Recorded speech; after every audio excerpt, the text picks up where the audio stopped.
Is childbearing an act that reflects self-maturity, or merely a repetition of the past of our fathers and grandfathers? This question raises profound questions about the nature of our life decisions, especially with regard to parenthood, and how history and society influence our choices. Childbearing, from a philosophical and existential perspective, goes beyond being a purely biological act to become a human attempt to give meaning to an existence shrouded in absurdity. In the depths of this act, the desire to challenge mortality is manifested, striving to leave a trace that remains after the individual's departure. And procreation becomes an existential cry against the cosmic silence, according to Søren Kierkegaard. The free person is the one who chooses his destiny and faces the anxiety of the world with a firm will.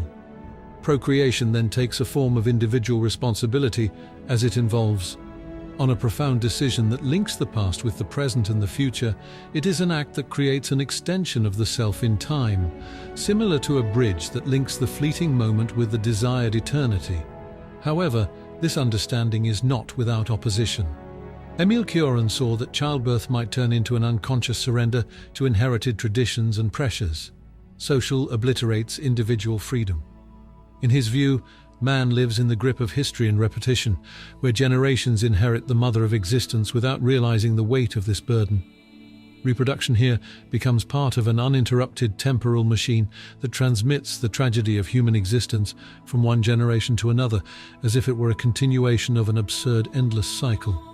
Cioran, with his extreme pessimism, sees, in this act, there is a picture of reproducing unwanted suffering, as if man were transmitting the legacy of pain without thinking or scrutiny. In the midst of this debate, a deep existential question emerges. Can procreation be a free act that stems from genuine self-awareness?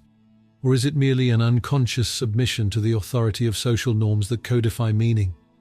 Natural and acceptable Jean-Paul Sartre points out that the individual, even in his most intimate decisions, may remain a prisoner of the gaze of the other, as society constitutes the framework by which the meaning of his actions is measured.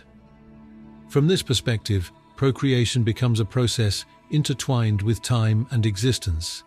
It is an attempt to challenge nothingness by planting a meaning that extends into the future but carries within it. At the same time, there are deep moral contradictions. Is it permissible to impose the burden of life on a new being without consulting him? And can we overcome social and cultural restrictions to transform procreation into a legitimate choice that expresses the deepest freedom and responsibility in man? From a psychological perspective, procreation is a complex subject in which many deep psychological incentives intersect, ranging from the need for continuity and the search for immortality, and between bearing personal responsibility and self-esteem. In the beginning, we can return to the thought of Emile Cioran, who believes that man lives in a state of constant existential anxiety due to his deep knowledge of the transience of life. From here, procreation can be interpreted as a means of escaping from nothingness, as man tries to relieve the burden of death. The path to creating a new life may represent a kind of continuity in a world full of transience. Cioran, who believed that life itself is full of misery and futility, may see in procreation a means of finding a kind of symbolic immortality, since immortality is only achieved through children who transmit a part of our existence through time. Modern psychological theories, similar explanations for the relationship between reproduction and existence, are also provided by the theory of the drive to Sigmund Freud, touched upon the fact that procreation is not merely a social act, but rather an instinctive drive linked to survival and biological immortality. Freud believes that the sexual drive, which in his view is represented by the life instinct, is the driving force behind all human actions, and that procreation forms part of this instinct that seeks to preserve. On the other hand, human reproduction can be understood from the perspective of attachment theory developed by John Bowlby. According to this theory, a person may seek reproduction as part of building deep emotional bonds that help stabilize the self. A person who grows up in a stable family environment may seek to recreate the self. This type of emotional bond through children provides him with a kind of psychological and existential security. This may be linked to the need for belonging and emotional connection with future generations, which reflects a desire to provide a life full of love and care, on the other hand, in contrast to these theories that see procreation as an attempt to get rid of anxiety about nothingness. can be an expression of self-maturity and a thoughtful decision-making process that stems from the desire to bear responsibility towards others. This is the understanding adopted by psychologist Erik Erikson in his concept of the seventh stage of psychological development, where he sees that the individual in the stage of maturity seeks to reproduce and care for and achieve a balance between personal life and social obligations. In this stage, the person sees himself as responsible for the future. He chooses to have children not only as a biological process, but as part of his moral and psychological development, as having children becomes an act consistent with individual freedom and awareness of the individual's impact on society. In addition, we can look at the theory of higher psychological motivations developed by Abraham Maslow in his hierarchy of needs.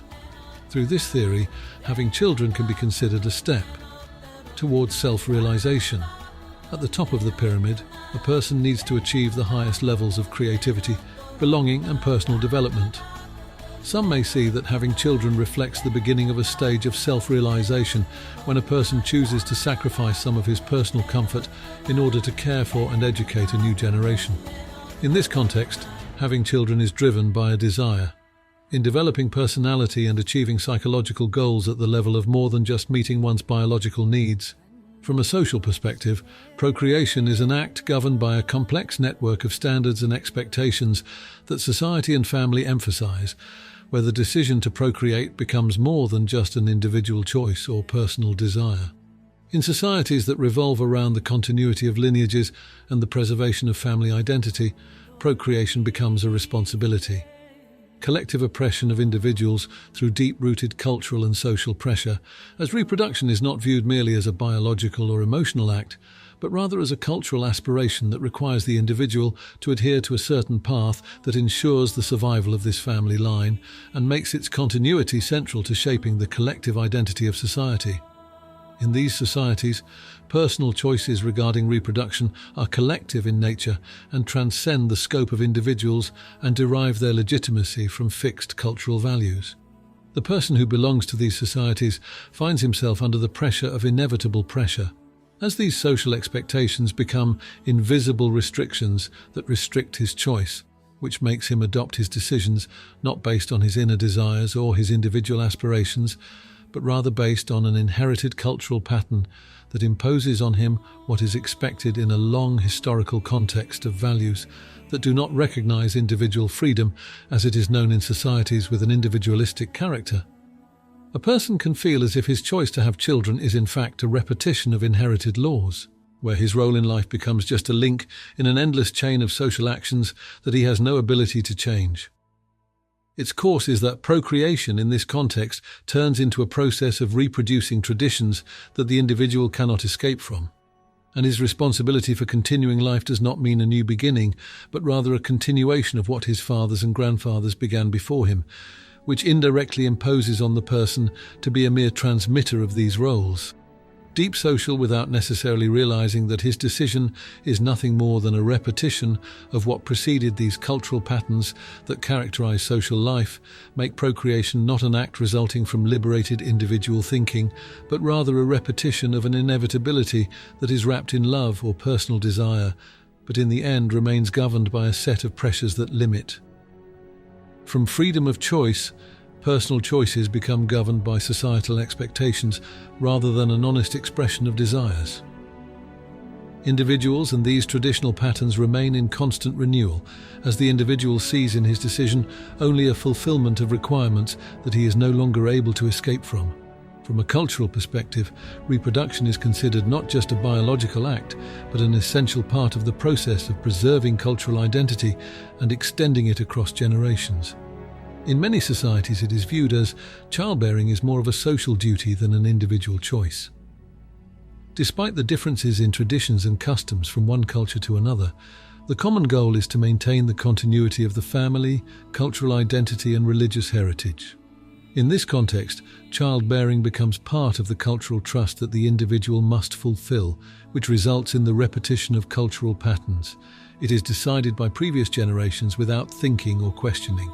It is observed in some societies that value tradition that individuals engage in procreation not out of their personal desires, but in response to cultural and social pressures aimed at preserving the family or religious pattern.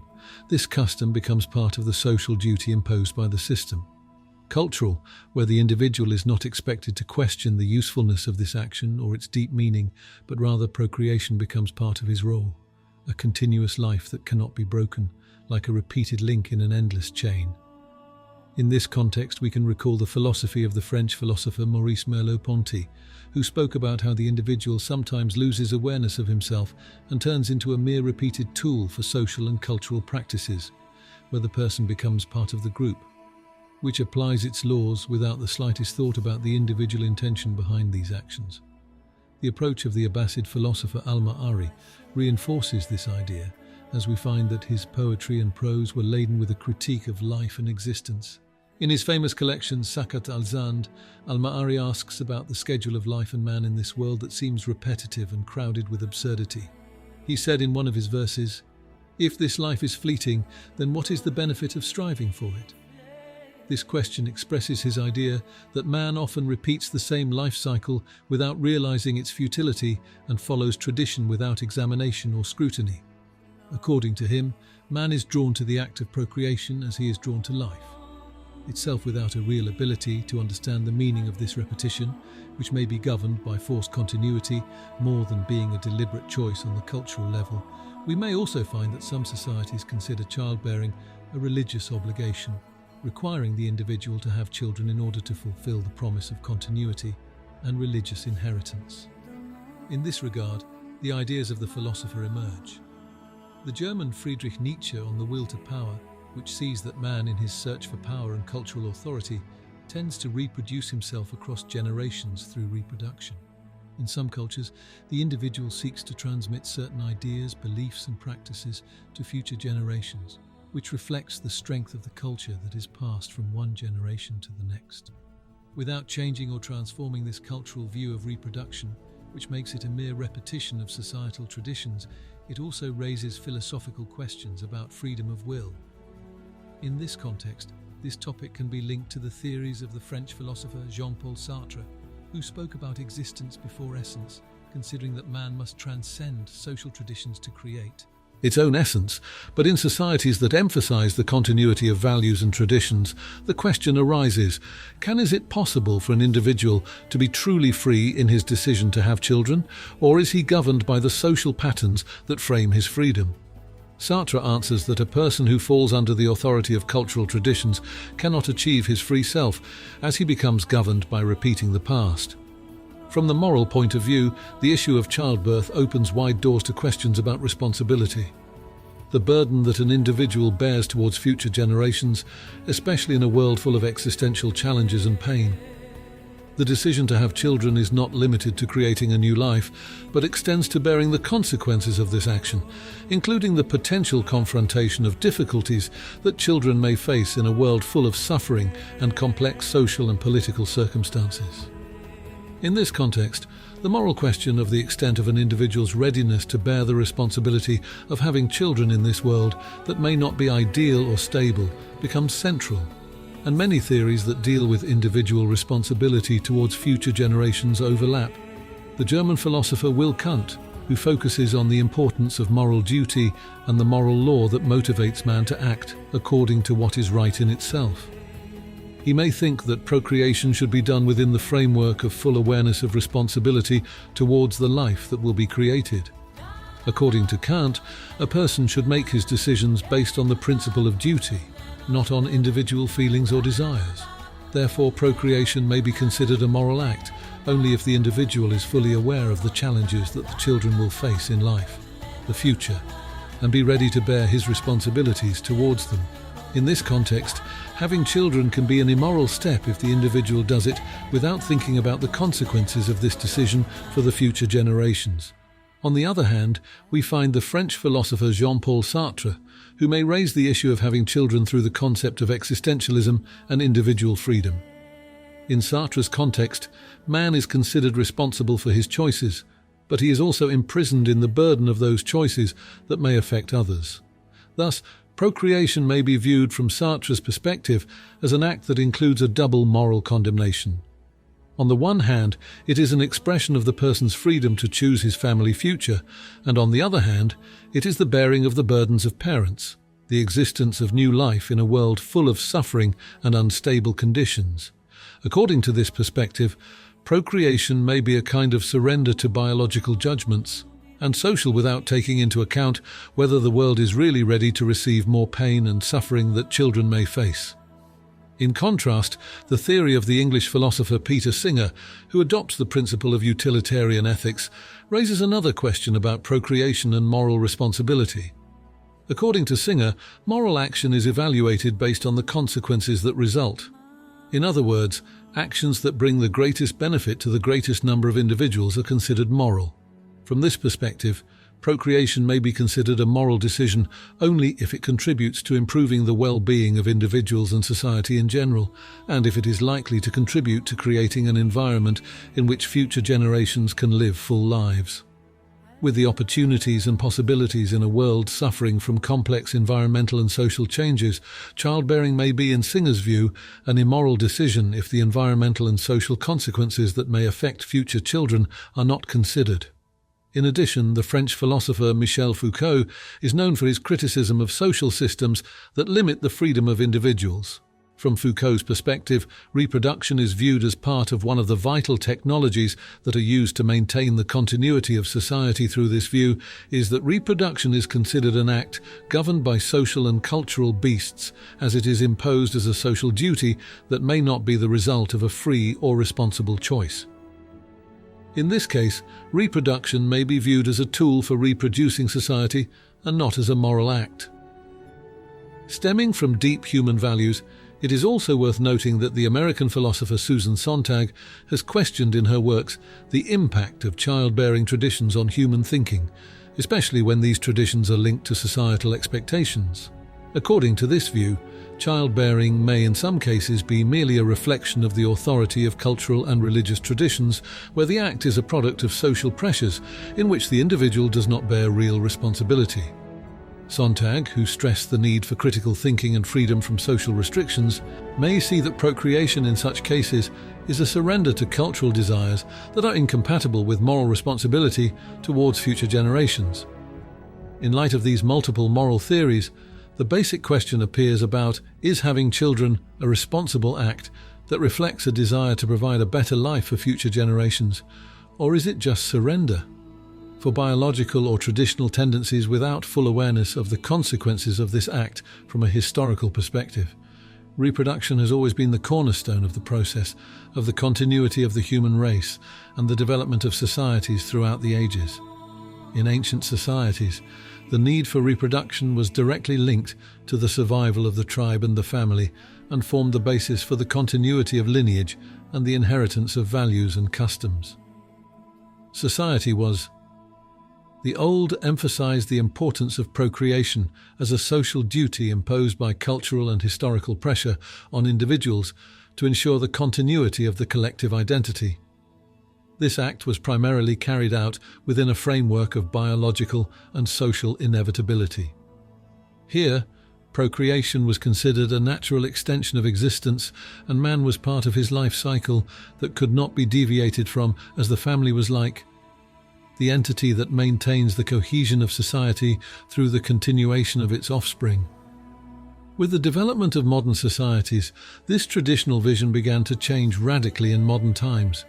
With the development of intellectual and social concepts about individualism and personal freedom, procreation began to transform from a social duty to an individual choice practiced within the framework of increasing self-awareness.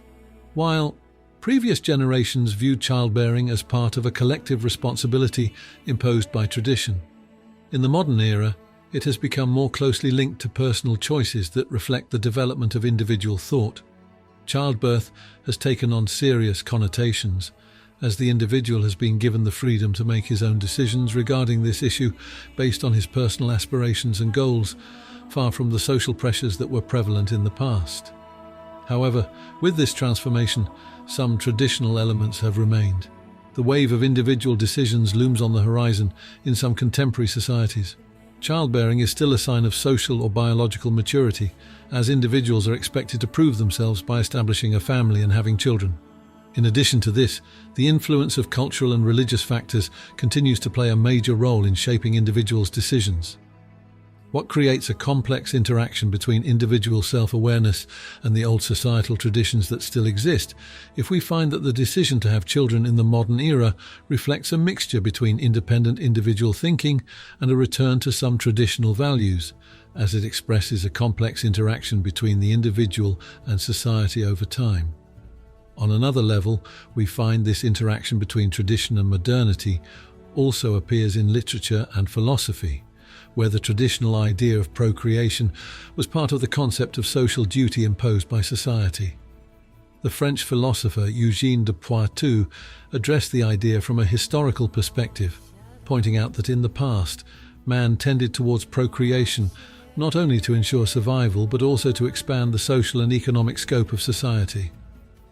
As for the German philosopher Friedrich Nietzsche, he linked the idea of procreation to rebellion against tradition, considering that the free man must to choose his actions consciously and freely, and not be forced to repeat old customs just because society imposes them.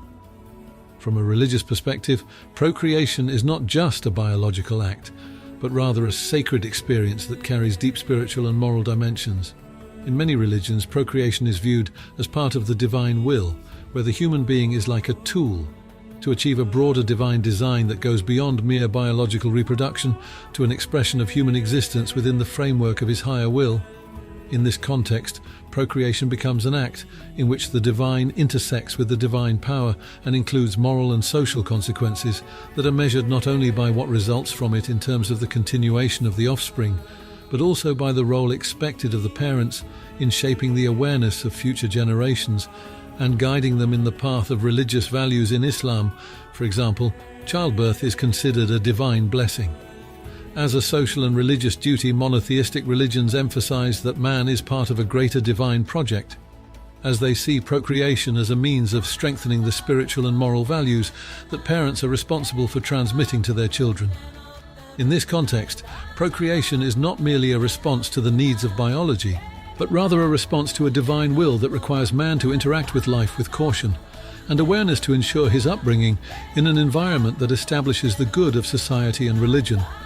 In this understanding, procreation turns into a joint work between man and God, as man places himself in a position of compliance with divine desires that go beyond individualism to sacrifice in order to preserve the nation and religious identity. In Christianity, procreation appears to be an extension of the idea of partnership between man and God. In creating life in this context, procreation is considered a blessed act, as man contributes to the ongoing empowerment of divine creation and encourages the promotion of Christian values within the family. However, this view is not limited to promoting offspring only, but also relates to directing children towards spiritual and moral goals, which makes the process of procreation a process charged with meaning. My soul is deep in this view. Parents become not only a source for physical life, but also spiritual guides who bear the responsibility of raising generations on the traditions and beliefs of the religion.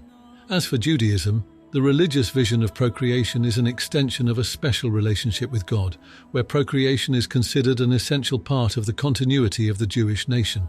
Here, procreation is viewed as a sacred duty, as it forms part of a divine plan that aims to strengthen the social and religious ties of the nation. Children are not viewed only as an extension of the biological lineage, but as tools for maintaining religious identity and protecting it from loss, which gives procreation a collective character that goes beyond individualism to bear a collective responsibility towards the survival of the nation. In Eastern religions, such as Hinduism, procreation is given a spiritual dimension that goes beyond social considerations. Biological reproduction considers procreation in these religions as part of the life cycle and karma that governs human existence and moves it through the states of life and death. Although procreation is considered part of the formation of human life, it is sometimes viewed with caution, as the focus is on spiritual balance and liberation from the constraints of the cycle of birth and death. What it raises questions about the extent to which childbearing affects the individual's spiritual path and his desire to be free from suffering. Although different religions share a view of childbearing as part of divine will or as a sacred act, the religious understanding of childbearing remains intertwined with intellectual and historical developments, which places the individual before challenges that are not limited to his commitment. Not only religious laws, but also his attempts to reconcile his personal choices with the spiritual standards that guide him. In a world where questions about individual rights and freedom of choice are increasing, procreation remains a point of intersection between the will of God and what man chooses, and the necessity of preserving spiritual and societal traditions in the face of cultural and historical transformations. In conclusion, it can be said that childbearing is not just a biological or social act, but rather a philosophical choice in which the individual faces internal conflicts between his own maturity and the pressures of the past. The decision to have children may be an act that reflects the uniqueness of the human being and his desire to find meaning in life, or it may be just a repetitive response to the traditions of the society. Philosophy through thinkers like Al-Ma'ari, Koiran, Kierkegaard, Dostoevsky provides us with a deep perspective to understand this act and helps us think about the meaning of life and continuity and what it means to be part of a long history that we may not be able to change.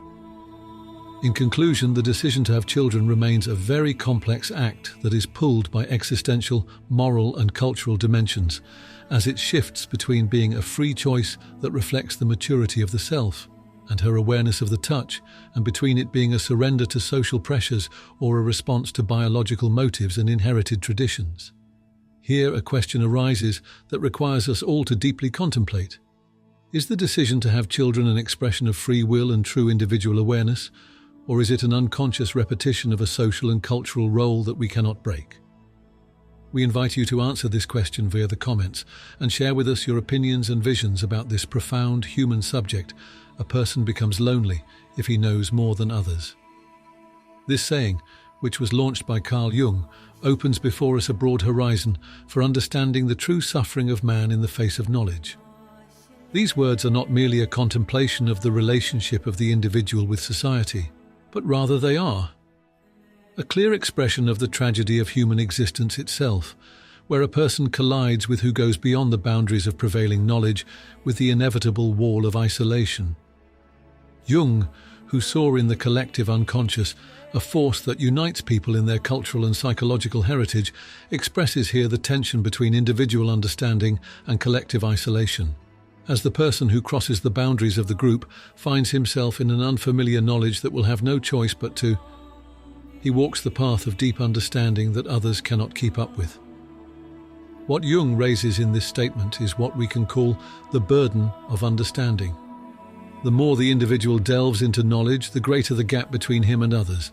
This gap is not limited to the boundaries of the mind alone, but extends to include social and cultural values that it determines how individuals interact with each other. When a person holds within him truths that others cannot perceive, these truths begin to create an invisible barrier between him and the world around him. It is as if this person is discovering a hidden world while those around him remain stuck in the world that is apparent at that moment. The person who is unique in his knowledge becomes a stranger in his own country, as his quest for truth leads him to forced isolation. In this isolation, an internal conflict is embodied. Deep is the conflict between man's quest for understanding and his basic need for social belonging. Knowledge contains the repressed aspects of psychological life. Knowledge knows more than others the crisis of the individual in societies that do not accept differences, or rather are unable to comprehend the complexities of reality. The person who has a deeper awareness of what surrounds him and is aware of the facts that the collective mind cannot comprehend finds himself trapped between the demands of the group and his desire to be freed from its restrictions. The dilemma lies in the fact that this knowledge does not open up horizons of mutual understanding before him, but rather places him in forced isolation, where he becomes rejected or incomprehensible by those who cannot perceive what lies beyond appearances. He is in a position between trying to understand the deep truth and challenging the standards of society that impose on him a narrow vision of the world. This existential isolation embodies the internal rift between the uniqueness that accompanies deep understanding and the innate need for social belonging. The more an individual's ability to understand increases, the more he will follow his group, because deeper understanding cannot be compatible with traditions, or the familiar concepts of society that are often based on inherited ignorance or extreme ignorance, this individual remains in a continuous internal conflict between his awareness of his unique existence and his aspiration to harmonize with others.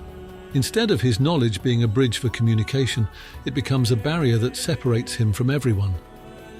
This tension between uniqueness and isolation appears clearly in works such as Dostoevsky's Demons, where the writer reflects the suffering of heroes who cross moral and social boundaries in the novel. You find characters who seek to transcend traditional concepts of good and evil in a bitter internal battle.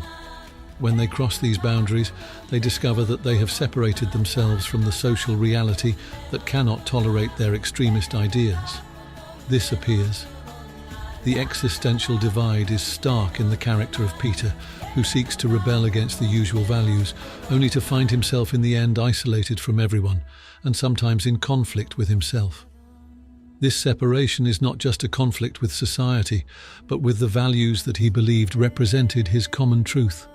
This situation what these heroes suffer from is not an individual case, but rather a symptom of the human condition that every thinker or creative person lives in, or a rebel who goes beyond the usual frameworks. The creative person who seeks to provide a new understanding of life, or the researcher who opens doors that society has not dared to open, yet finds himself in a place that resembles forced isolation.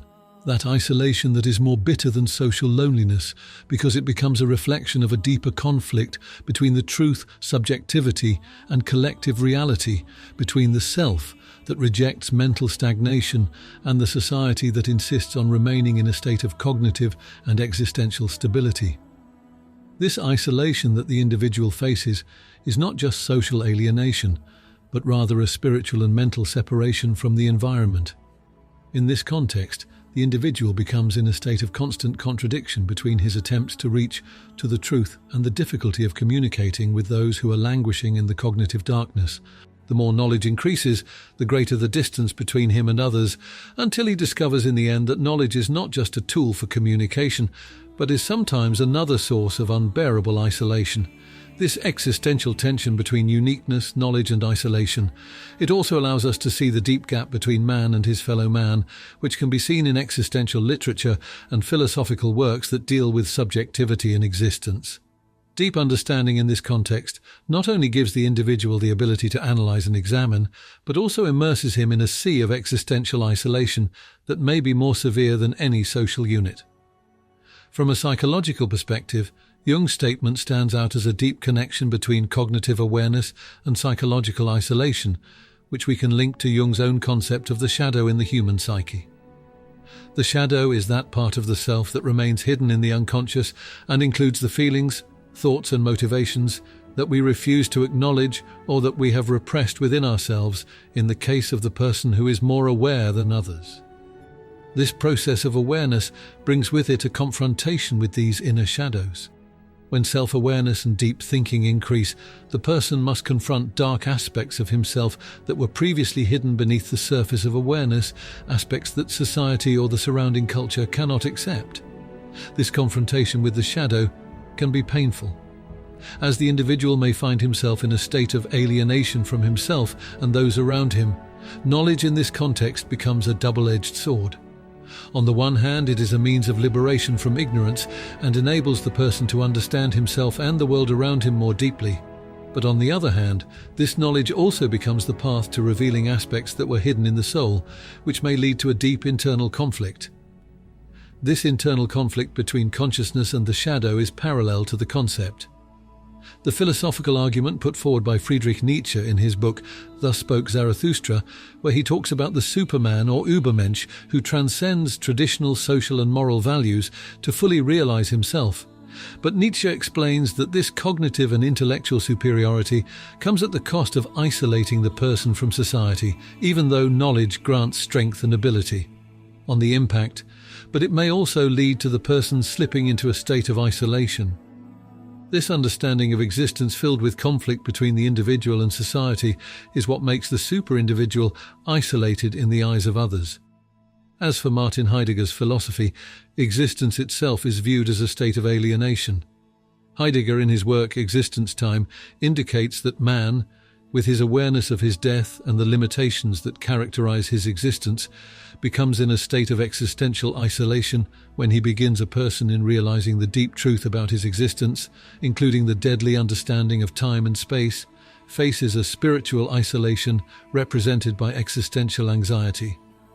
This profound awareness that reveals the fragility of existence pushes the person towards confronting the inner shadow that was unknown to him at first, which enhances the isolation more from a psychological angle. Another thing we find is that Sigmund Freud, the founder of psychoanalysis, spoke about the existence of these repressed aspects in the human psyche that constitute the largest part of the unconscious. When the individual becomes more aware of himself, these repressed aspects begin to appear, which enhances a feeling of alienation.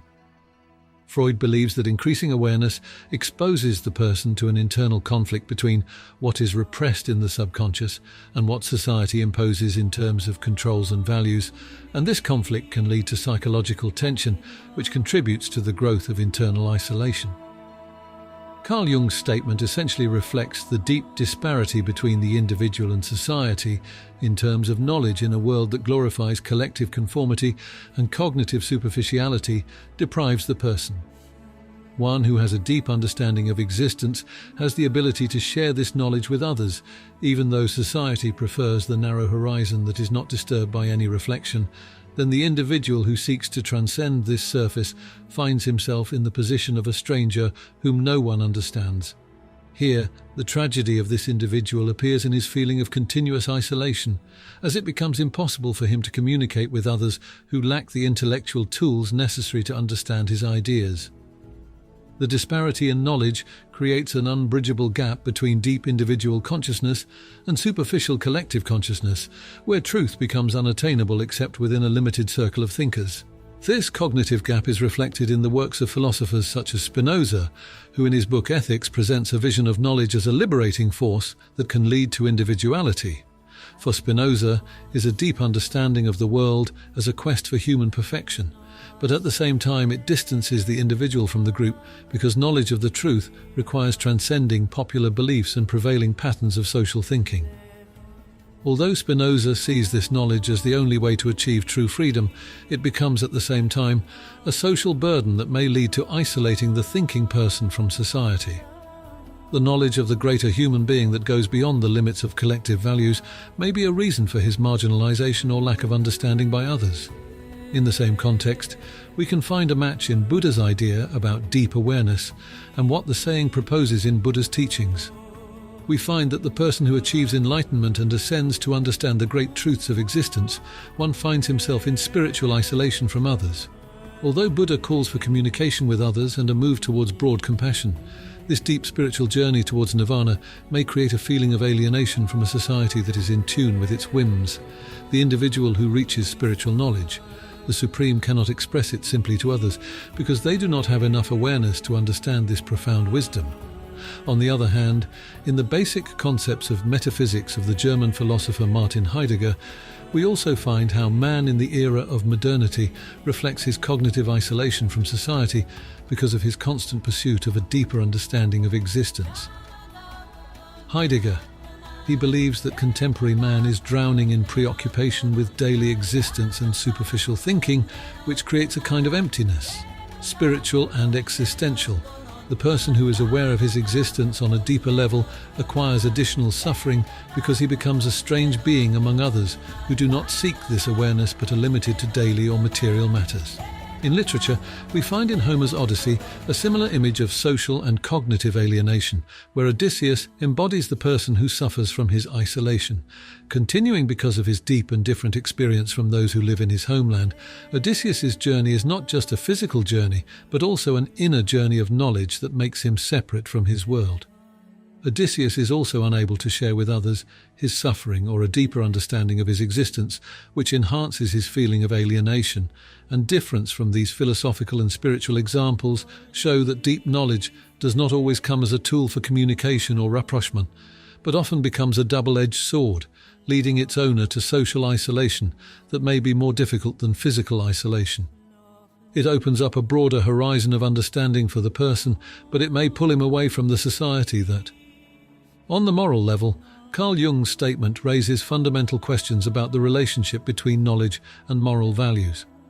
If knowledge gives the individual the ability to understand existence more deeply, what role does this knowledge play in his human relationships?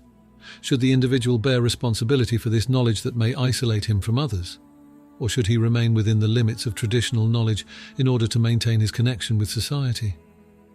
Can knowledge turn into a moral burden that puts the individual in an internal conflict between the self and society? From the point of view of moral philosophy, we find that Hegel, in the introduction to the Principles of the Philosophy of Right, presents an explanation of the relationship between knowledge and social relations. He believes that the individual who possesses knowledge that is superior to the rest of the people falls into a constant conflict between his individuality and the necessity of his belonging to the group. For Hegel, the mind is embodied in the external world through social interaction. Accordingly, knowledge cannot be correct unless it finds conformity with the group. If the individual carries, knowing more than others may lead to a sharp difference in himself and between the group, which leads to moral isolation. Jean-Jacques Rousseau, in The Social Contract, expresses this moral tension differently in his view that knowledge that does not stem from social consensus or that deviates from collective values may threaten the unity of society. Although Rousseau acknowledges the individual's right to think critical, he believes that the individual who exceeds the limits of society in his thought may expose himself to danger through social isolation. The difference between individual knowledge and collective knowledge weakens the bonds of solidarity, which makes the person who carries deeper knowledge unable to express himself within the framework of shared social values. As for existential philosophy, Martin Heidegger, in his book Being and Time, sheds light on the relationship between knowledge and the individual in the face of social being. For Heidegger, knowledge does not only lead to superiority over others, but also to the alienation of man from himself and those around him. This moral alienation becomes more evident in situations that require deep understanding. For things about man living in a world that causes social and cultural superficiality, the individual who possesses high knowledge finds himself in conflict, constantly torn between maintaining his own identity and engaging in a social system that requires obedience to general principles. Emile Cioran adds another dimension to this ethical issue in his book On the Edge of Despair. Cioran believes that knowledge, especially when it exceeds the limits of the collective mind, becomes a major source of isolation. The more the individual becomes aware of his inner and outer world, the more he feels. With greater contrast between him and others, knowledge makes him feel alienated because others do not have the means to understand him or even to keep up with him in this continuous cognitive pursuit. In this moral conflict, the individual becomes forced to reconsider the true value of knowledge in his human relationships and whether knowledge can remain a blessing if it leads to moral isolation. In literature, we find that this issue appears clearly in the works of Thomas Mann in The Magic Mountain. In this novel, the conflict of the main character, Henry, is embodied between his deep knowledge and isolation from society. The more he sinks into his understanding of what is beyond life and death, the more he distances himself from everyone. This isolation does not come about because of his rejection of society, but rather because of the society's inability to understand the knowledge it is experiencing. Thus, knowledge in the novel becomes a moral constraint that makes Henry lose the ability to interact with others in a real way. Likewise, we find in Kafka's works, such as The Trial, how knowledge can become a moral obstacle. In this novel, the hero of the story, Joseph, finds himself facing a legal world that is overwhelmed by ambiguity, and his sense of isolation increases. With every attempt to understand the laws that govern his existence, Joseph discovers that his knowledge of the things that happen around him does not give him any real power, but rather increases his alienation and isolation. Knowledge becomes, in this case, a tool of moral impotence, as it isolates him from understanding reality as others see it. Based on these philosophical and literary problems, we see Jung's statement raises major ethical questions about the place of knowledge in the individual's life and how it can affect his relationships with others in a cultural and civilizational context in which consumer and superficial cultures dominate. It becomes difficult to accept different ideas or absorb deep knowledge that goes beyond the prevailing standards of societies that often focus on consumer values. What do you tend to? The marginalization of thought that challenges these values leads to the consecration of superficiality and the marginalization of those who seek to provide knowledge of a deep human nature. In this context, we can find another example from Nietzsche's philosophy, who presented ideas that analyze the human condition and challenge religious and moral beliefs that have prevailed for generations in his book Thus Spoke. Zarathustra shows Nietzsche's central character Zarathustra, who tries to convey ideas about the Superman to people, but faces rejection and neglect from society, which sees his ideas as a threat to prevailing norms and traditions. Zarathustra, who calls for transcending traditional humanity and embracing independent individual existence, eventually becomes an outcast and lives in extreme isolation. His ideas are interpreted as an attack on the values that society has been raised on. This social rejection of the individual's idea that goes beyond tradition highlights the extent of society's resistance to any real intellectual change that might disturb the existing system. The individual who seeks to uncover the deep truth becomes like Zarathustra, a burden on the system that seeks nothing but. To maintain his apparent stability, this isolation is not limited to literature, or philosophy is not only an extension of it, but it finds an extension in our contemporary reality, where thinkers and innovators who present new ideas that may contradict popular beliefs are exposed to rejection and marginalization. For example, we find in the global political arena that many thinkers and activists who criticize authoritarian regimes or call for profound social change often face repression. Threats become more complicated in societies dominated by commercial and cultural ideologies, where critical thought is valued only if it serves the economic interests of the dominant classes. Popular culture often praises large corporations and consumerist displays, while suppressing ideas that seek to provide a deeper vision of existence and humanity.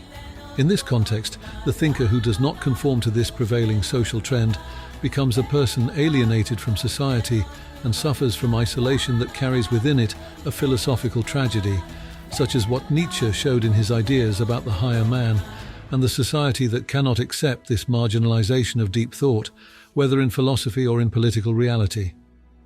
Cultural makes society more attached to its superficial beliefs and leads to depriving individuals of their right to express their different ideas, which creates a cultural environment incapable of intellectual and civilizational progress. In conclusion, Carl Jung's statement appears as a deep window that opens a horizon for us to contemplate the dialectic of knowledge and isolation that makes man swing between the blessing of perception and the curse of separation. For knowledge is the foundation of the truths of existence and the cruelty of its secrets. He finds himself facing a reality that refuses to delve into complexity, so he chooses isolation as a refuge, not an escape, but a search for self-compatibility in the midst of a world that fears confronting itself. Perhaps this isolation that Jung spoke about is not a defect in its essence, but rather a reflection. It is imperative for those who realize that the path to wisdom is not crowded, but rather an individual path taken by brave souls. However, the greatest challenge remains reconciling the call of reason with the needs of the social spirit, between wisdom and emotion, and between remaining connected to the world without sacrificing the purity of the self. It is an invitation to reflect on the price of knowledge, not only as a tool for liberation, but as an existential tool that forces its owner to be a stranger in the world of the universe and an individual in a society that seeks to obliterate the features of uniqueness. In the end, I salute you, my fellow thinkers and friends of the Tragedy Channel.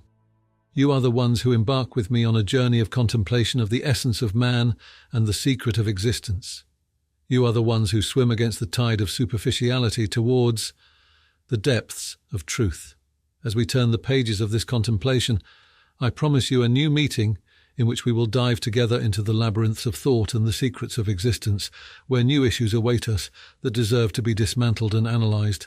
Until a close meeting, where the word will be a beacon and contemplation, a horizon that reformulates the features of existence.